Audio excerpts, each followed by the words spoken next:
Piala Dunia di Qatar menampilkan opening ceremony yang memiliki gaya sedikit berbeda dibandingkan sebelumnya. Pembukaan yang megah langsung dilanjutkan dengan pertandingan perdana antara tuan rumah Qatar dengan Ekuador yang berakhir 0-2 untuk kemenangan Ekuador. Melihat bagaimana hype Piala Dunia perlahan naik, kamu pasti sadar bahkan banyak berita tentang keburukan Piala Dunia di Qatar. Namun jika dilihat dari sisi lain, sebenarnya ada beberapa alasan kenapa Piala Dunia di Qatar bahkan memiliki sisi lebih seru dan unik. Kenapa bisa begitu? Kita langsung bahas saja. Lebih tertib. Qatar sebagai negara dari Timur Tengah memiliki aturan yang cukup ketat, khususnya dari segi gaya hidup. Sisi agama yang sangat kuat dari negara ini membuat para fans yang datang ke Qatar harus menyesuaikan gaya hidup mereka agar lebih tertib. Apalagi pihak keamanan di Qatar sendiri juga tidak mau kecolongan atas aksi vandalisme para fans yang datang dari berbagai penjuru dunia. Mau tidak mau, aturan yang lebih keras dibandingkan tuan rumah Piala Dunia sebelum-sebelumnya akan terasa sepanjang kompetisi ini bergulir. Mengurangi bir jadi lebih sehat. Salah satu kebijakan yang banyak mendapatkan reaksi dari para fans adalah tidak boleh adanya bir yang dijual di dalam stadion. Bir dan sepak bola menjadi kombinasi maut yang sangat disukai para fans, khususnya saat kompetisi sebesar Piala Dunia. Namun keputusan Qatar untuk membatasi penjualan bir yang hanya bisa dibeli dan dinikmati di zona FIFA Fans Fest di pusat kota Doha akhirnya mau tidak mau diikuti seluruh pihak. Kurangnya asupan bir sebenarnya bagus bagi tubuh karena akan membuat tubuh lebih fit dan tidak perlu merasakan momen mabuk saat nonton pertandingan. Para fans juga bisa lebih sadar sehingga meminimalisir dampak negatif seperti ribut antar fans. Memperkenalkan kultur baru. Seperti yang sudah diketahui, Qatar memiliki kultur Timur Tengah dengan influence agama Islam.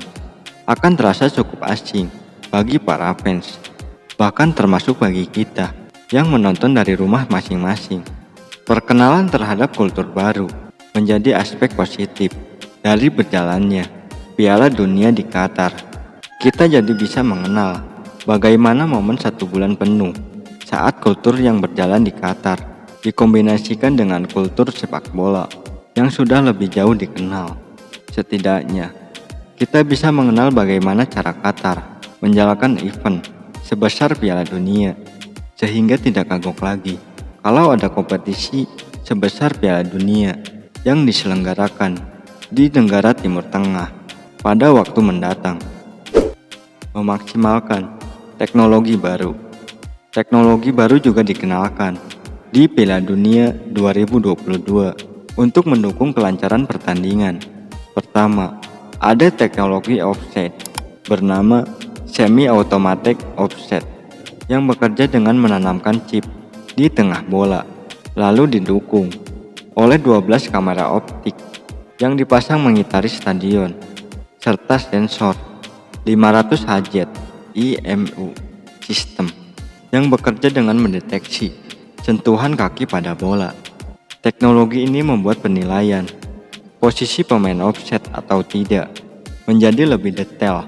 Kerennya lagi, teknologi ini sudah digunakan pada saat pertandingan pertama Qatar versus Ekuador. Suhu Qatar yang cenderung panas juga telah memunculkan penggunaan teknologi pendingin di stadion.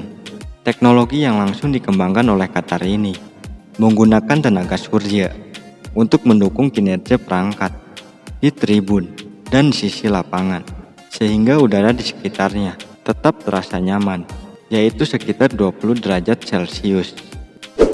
Negara non-Eropa lebih berpeluang juara. Kenapa negara non-Eropa lebih bisa berpeluang juara Piala Dunia 2022? Jawabannya mudah, yakni karena suhu di Qatar yang lebih panas.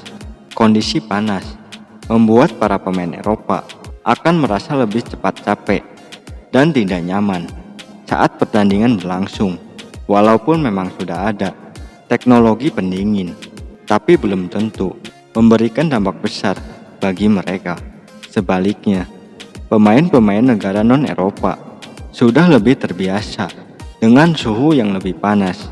Kondisi ini membuat mereka lebih cepat beradaptasi saat kompetisi berlangsung, sehingga dapat memberikan performa terbaiknya sepanjang pertandingan. Melihat bagaimana kontroversi Piala Dunia di Qatar yang tidak ada habisnya hingga minimnya hype kompetisi ini, maka ada baiknya untuk kita melihat dari sisi lain yang lebih bagus. Toh pada akhirnya kita akan nonton juga beberapa pertandingan Piala Dunia, khususnya pada partai Big Match. Kalau sudah begini, mari sambut Piala Dunia 2022 dengan sisi baik dan buruknya secara bersamaan, tanpa harus merasa antipati.